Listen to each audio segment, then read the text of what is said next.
शहर के किनारे बसे एक छोटे से मोहल्ले में सुबह की धूप ऐसे फैल रही थी जैसे किसी ने सोने का पानी छिड़क दिया हो। हवा में हल्की ठंडक थी, गलियों में चाय की खुशबू तैर रही थी और लोगों की रोजमर्रा की भागदौड़ शुरू होने वाली थी। उसी भीड़ में एक 18 साल का लड़का भी था, राजू। राजू एक गरीब घर से था। उसके कपड़े साफ तो रहते थे, पर पुराने। सुबह सुबह वह एक होटल में प्लेट धोने जाता और दोपहर में छोटा मोटा काम कर लेता ताकि घर चल सके। माँ बीमार रहती थी और पिता दिहाड़ी मजदूर थे, इसलिए राजू ही घर की उम्मीद था। उसका मन हमेशा यही कहता, गरीबी से डरना नहीं है, इससे निकलकर ही दिखाऊंगा। उस दिन भी वह जल्दी उठा था। माँ की दवाएं लेने बाजार जा रहा था कि अचानक सड़क की मोड़ पर भीड़ जमा दिखी। लोग इधर उधर भाग रहे थे। किसी की घबराई हुई आवाज आई, अरे बचाओ, कोई है, ये आदमी बेहोश हो गया। राजू दौड़कर आगे पहुंचा। उसने देखा कि एक आदमी बाइक से गिरा पड़ा है, सांस तेज चल रही है, माथे से खून बह रहा है। भीड़ खड़ी थी, पर कोई हाथ लगाने को तैयार नहीं था। राजू का दिल धक से रह गया। अगर मैंने कुछ नहीं किया तो ये मर सकता है। वह डर के बावजूद आगे बढ़ा।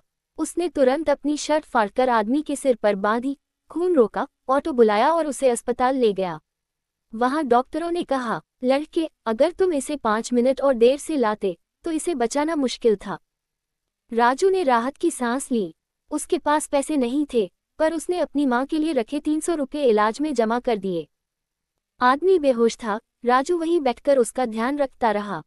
किसी को नहीं पता था कि यह साधारण सा दिखने वाला आदमी कोई साधारण व्यक्ति था ही नहीं। वह था अर्जुन मल्होत्रा, देश के सबसे बड़े बिजनेस समूह का मालिक, जिसे शहर में लोग चलता फिरता सोना कहते थे। और आज उसकी जान राजू नाम के गरीब लड़के ने बचाई थी। अस्पताल के कमरे में हल्की सी दवा की खुशबू फैली हुई थी।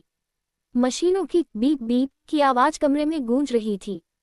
खिड़की से आती नर्म धूप मरीज के चेहरे पर पड़ रही थी, जैसे भगवान खुद उसके माथे पर हाथ रखकर दुआ दे रहे हों। राजू अस्पताल के एक कोने में बैठा था। उसने रात भर जागकर उस आदमी का ख्याल रखा था। उसके माथे पर चिंता साफ दिख रही थी।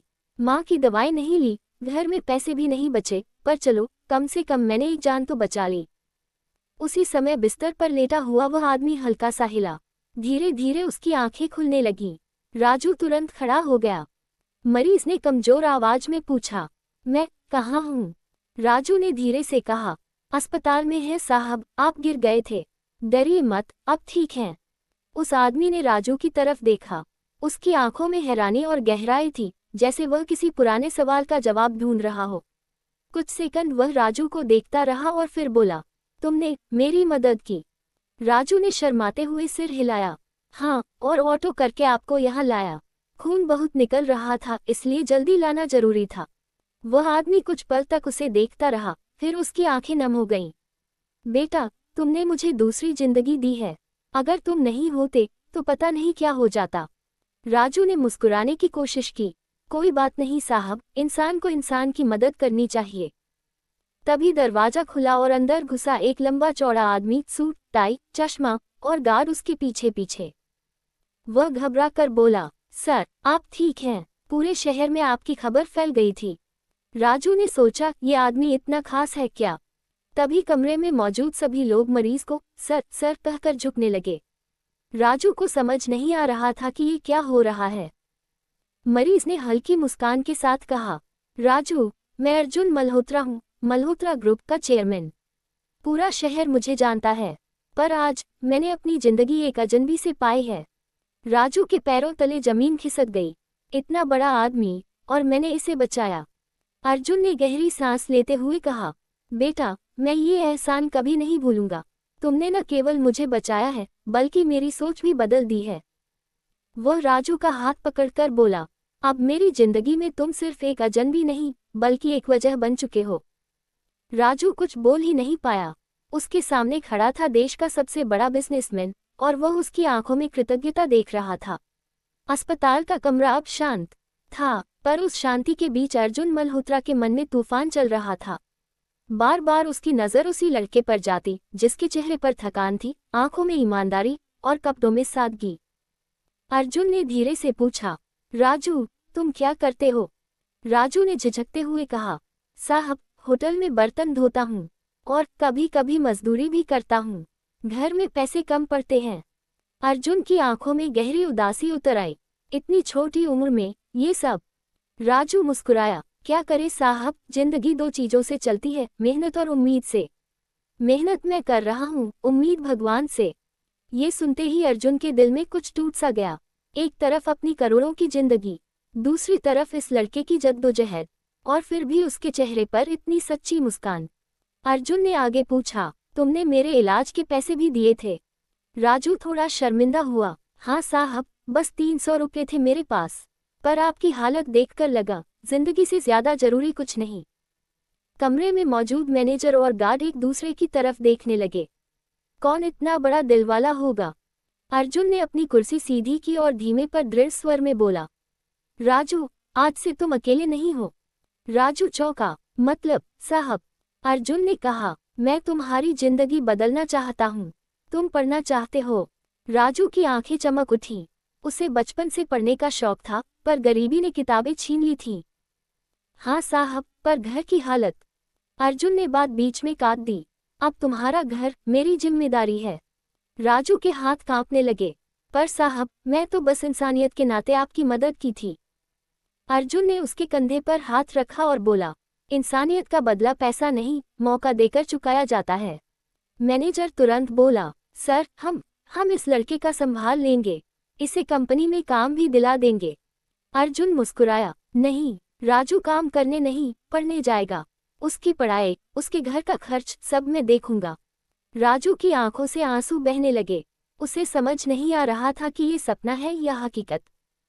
अर्जुन ने एक और बात कही जिसने राजू की जिंदगी हमेशा के लिए बदल दी। बेटा, तुमने मेरी जान बचाई, अब मैं तुम्हें वो जिंदगी दूंगा जिसकी तुमने बस कल्पना की होगी। कमरा भावनाओं से भर गया, और इसी क्षण गरीबी से जूझता एक लड़का अमीरी की नई दास्तां में कदम रखने वाला था। अगले ही दिन सुबह अस्पताल के बाहर एक बड़ी सी कार आकर रुकी। सफेद चमचमाती गाड़ी, काले सूट में गार्ड, और अंदर बैठा वही आदमी अर्जुन मल्होत्रा, जिसकी दौलत के किस्से लोग शहर शहर सुनाते थे। पर आज उसकी निगाहें किसी दौलत पर नहीं, बल्कि एक छोटे से लड़के पर थी, राजू। राजू अपनी छोटी सी थैली पकड़े बाहर खड़ा था। उसी में थे उसके 2 जोड़ी कपड़े, एक पुरानी किताब और माँ की दवाई की रसीद। अर्जुन कार से उतरा। उसकी मुस्कान में अपनापन था। चलो बेटा, आज तुम्हें तुम्हारी नई जिंदगी दिखाता हूँ। राजू धीमे से कार में बैठा। उसके मन में डर, खुशी, हैरानी सब कुछ था। क्या ये सब सच में मेरे साथ हो रहा है? कार ने जैसे ही शहर की तरफ मोड़ लिया, राजू की आंखों में दुनिया बदलने लगी। कच्ची गलियों से निकलकर चौड़ी सड़कों पर आया, टूटे घरों से निकलकर कॉलोनियों के बीच पहुंचा, और फिर एक पल ऐसा आया जब उसने पहली बार अपने जीवन में इतनी बड़ी इमारत देखी। चारों तरफ कांच की दीवारें, नीले शीशे में आसमान का प्रतिबिंब, बीच में फव्वारा और पार्किंग में चमचमाती गाड़ियां। ऊपर बड़ा सा नाम लिखा था, मल्होत्रा एम्पायर। राजू की सांसें रुक गईं। साहब, ये आपकी कंपनी है? अर्जुन ने मुस्कुराकर कहा, हाँ बेटा, और आज से ये जगह तुमसे भी जुड़ने वाली है। गार्ड झुककर सलाम कर रहे थे। लोग अर्जुन को देखकर सम्मान से झुकते थे। पर जो बात सबको हैरान कर रही थी, वही ये थी कि अर्जुन के बिल्कुल पास चल रहा था एक गरीब लड़का, जिसकी चप्पल तक टूटी हुई थी। सबकी निगाहें उसी पर थीं। अंदर पहुंचकर अर्जुन ने अपना आलीशान ऑफिस दिखाया। लकड़ी की चमकदार टेबल, सॉफ्ट रोशनी, बड़ी बड़ी फाइलें, दीवार पर फैमिली फोटो, और कमरे के बीच खड़ा राजू। उसे यकीन नहीं हो रहा था कि वह उसी दुनिया में है जहां कभी सपनों में भी कदम नहीं रखा था। अर्जुन ने धीरे से कहा, राजू, मेरे बेटे की उम्र तुम्हारी ही जितनी थी, लेकिन एक हादसे में चला गया। मैंने उसके बाद किसी पर भरोसा नहीं किया, किसी पर हाथ नहीं रखा, लेकिन तुमने मुझे वो इंसानियत याद दिलाई जो मेरे बेटे में थी। राजू की आंखें भर आईं। साहब, मैं बस एक आम लड़का हूँ, इतना सब मुझ पर क्यों? अर्जुन ने नरमी से जवाब दिया, क्योंकि तुमने मुझे वहां सहारा दिया जहां करोड़ों की ताकत भी कुछ नहीं कर सकी। फिर उसने मैनेजर को बुलाया, राजू की पढ़ाई का इंतजाम करो, उसे सबसे अच्छे स्कूल में दाखिला मिलेगा, इसके परिवार का खर्च मेरी तरफ से होगा हर महीने।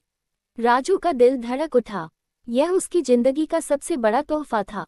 और उसी दिन अर्जुन मल्होत्रा के जीवन में एक नया रिश्ता जन्मा, एक करोड़पति और एक गरीब लड़के के बीच।